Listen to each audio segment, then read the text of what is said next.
মৰমৰ ছাত্ৰ-ছাত্ৰীসকল, আজি মই তোমালোকৰ সন্মুখলৈ from the diary of N Frank নামৰ পাঠটিৰ তৃতীয় তথা অন্তিম ভাগটো লৈ আহিছোঁ। ইতিমধ্যে আমি পাৰ্ট 1 আৰু পাৰ্ট 2 আলোচনা কৰিছোঁ। পাৰ্ট 2ত এন ফ্ৰেংকৰ 1942 চনৰ 14 জুনৰ ডায়েৰী পৃষ্ঠাটো পঢ়িছিলোঁ। সেই দিনটোত তেওঁ 12 জুনত হোৱা তেওঁৰ বাৰ্থডেৰ কথা বা জন্মদিনৰ কথা উল্লেখ কৰিছিল। এতিয়া আমি তেওঁৰ বিখ্যাত ডায়েৰীখনৰ অন্য এটা পৃষ্ঠা আলোচনা কৰিম। Let's start. Here is another diary entry dated 20 June 1942. এয়া 1942 চনৰ 20 জুনৰ অন্য এটা ডায়েৰী পৃষ্ঠা।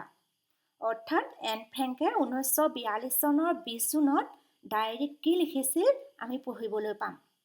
কাষত তাৰিখটো দি থৈছে 20 জুন 1942, 20 জুন 1942 চন।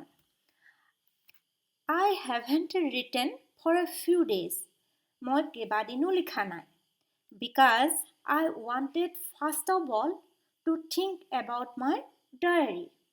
কাৰণ মই পোনপ্ৰথমতে ডায়েৰীখনৰ বিষয়ে চিন্তা কৰিব খুজিছিলোঁ। Wanted মানে have a desire to do, কিবা এটা কৰিব খোজা বা বিচৰা। It is an odd idea for someone like me to keep a diary. Odd মানে strange, আচৰিত। মোৰ নিচিনা কাৰোবাৰ কাৰণে ডায়েৰী ৰখাটো এটা আচৰিত কথা। Not only because I have never done so before, but because it seems to me that neither I nor for that matter anyone else will be interested in the unbosoming of a 13-year-old schoolgirl. Unbosoming means disclose, উদঙাই দেখুওৱা। এই কাৰণে নহয় যে মই এইটো আগতে কেতিয়াও কৰা নাই। এইটো মানে ডায়েৰী লিখাটো। কিন্তু মই বা আন কোনোবাই এজনী 13 বছৰীয়া ছোৱালীৰ বিষয়ে বেছিকৈ জানিবলৈ আগ্ৰহী হ'ব যেন মোৰ নালাগে। Still, what does that matter? তেতিয়াহ'লে সেই কাৰণটো কি? I want to write, but more than that, I want to bring out all kinds of things that lie buried deep in my heart. Bring out means make something more evident, স্পষ্ট কৰি তোলা। আৰু buried মানে put or hide underground, অৰ্থাৎ মাটিৰ তলত গোপনে ৰখা। এতিয়া অন্তৰত লুকাই থোৱাৰ কথা কৈছে পাঠটোত।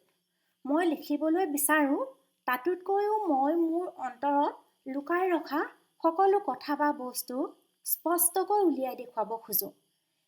নেক্সট শ্লাইডটো চোৱা। There is a saying that paper is more patient than man. Patient means accept suffering without annoying. তাৰ মানে ধৈৰ্য বা কষ্ট পালেও বিৰক্ত নোহোৱা।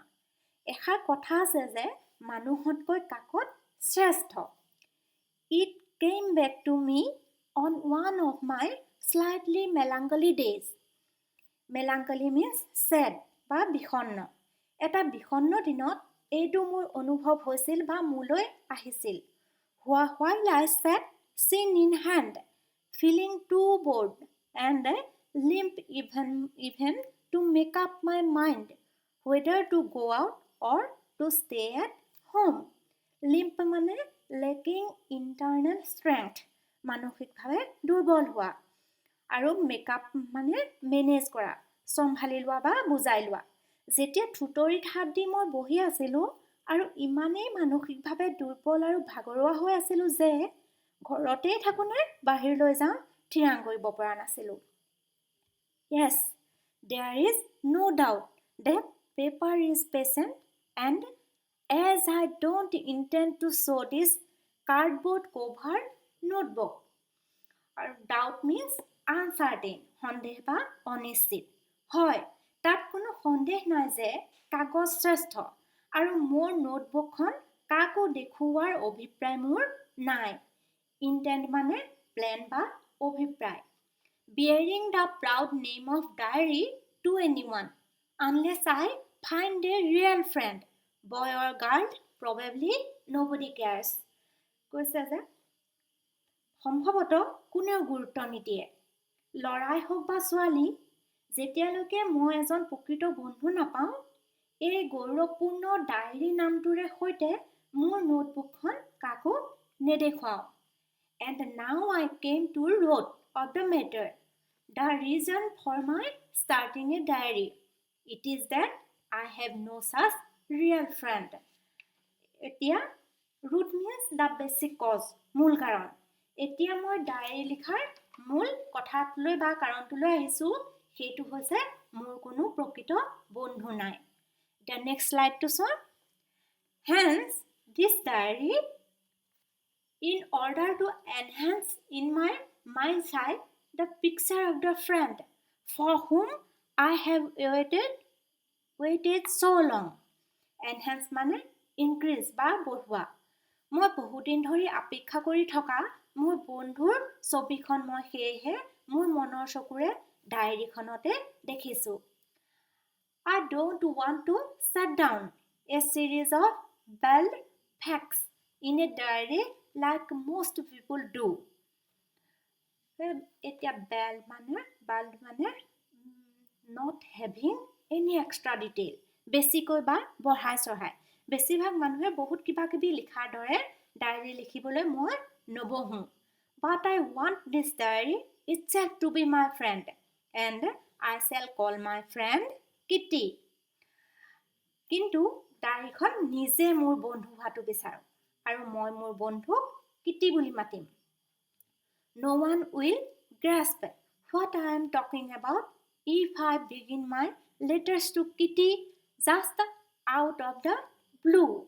Grasp means seize or hold firmly, ধৰিব পৰা। আৰু out of the blue means without warning, গম নিদিয়াকৈ। কোনেও ধৰিব নোৱাৰিব যদি মই গম নোপোৱাকৈ কিটি নামত চিঠি আৰম্ভ কৰোঁ। So, albeit unwillingly, I will start by sketching in brief the story of my life. Albeit means though, যদিও. Unwillingly means not ready, গম নোপোৱাকৈ বা সাজু নোহোৱাকৈ। সেয়ে যদিও গম নোপোৱাকৈ মই মোৰ জীৱন কাহিনী চমুকৈ অংকন কৰিম বা লিখিম। Sketching means rough drawing or painting. ভালকৈ নঅঁকা ছবি বা ছবিখনত আৰু কাম কৰিবলৈ বাকী থকা। এনে অঁকা বা সম্পূৰ্ণ নোহোৱা। আৰু ব্ৰিফ মানে short বা চমু। আজি ইমানতে তোমালোকৰ পাঠটো শেষ হৈছে। আশা কৰোঁ তোমালোকে বুজিব পাৰিছা। আজিলৈ সামৰিছোঁ। পুনৰ From the Diary of Anne Frank পাঠটোৰ কুৱেশ্যন আনচাৰৰ সৈতে লগ পাম। Thank you.